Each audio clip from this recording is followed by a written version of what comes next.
Good day everyone. My name is Vincent Mendoza, BS Criminology student from Dash 4.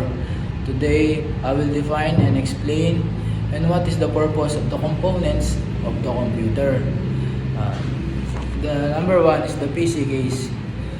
PC case houses and protects all the components. Sa PC case, dito nakapaloob lahat ng mga components at parts ng isang computer para hindi sila pangit tignan at hindi sila gulo-gulo. And the second one is the SSD or solid state drive. Dito sinisave lahat ng mga files, documents at videos and operating system. And dito yung long-term memory. And the third one naman po yung motherboard. This is the main circuit of the computer. Kung titignan nyo po yung motherboard, para po siya notebook na pa-box. Yung purpose po nito, yung ini-input lahat ng mga parts ng isang computer like RAMs, CPU, ganun. Tapos, di po gagana ito kung wala po yung power supply.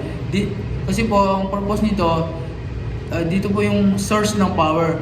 Hindi po under lahat kung wala po ito.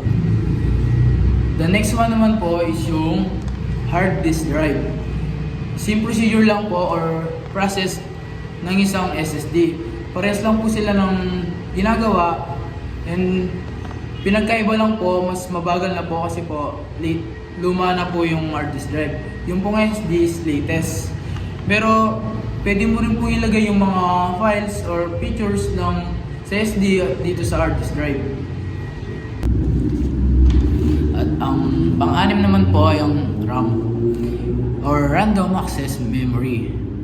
Ito naman po, ang purpose nito ay once na inopen mo po ang isang computer and nagkaroon ng activity or workload sa isang computer, halimbawa po, nag-open ka ng Google Chrome, YouTube, or mga games, ay dun po gumagana ang isang RAM. At once naman po na pinatay mo na po ang isang computer, ay madidelete na ng kanyang data. Hindi po katulad ng SSD or hard disk drive, kahit i-delete mo po yung kahit patayin mo po yung computer, hindi po yun madidelete. Hindi po katulad po ng RAM. Kasi po ito po ay short-term memory at yun naman po ay ang long-term memory. At ang pinakahuli naman po ay ang CPU or Central Processing Unit. This is the main brain of the computer. Kung titignan nyo po sa picture, siya po siyang microchip processor na nakapaloob sa isang motherboard.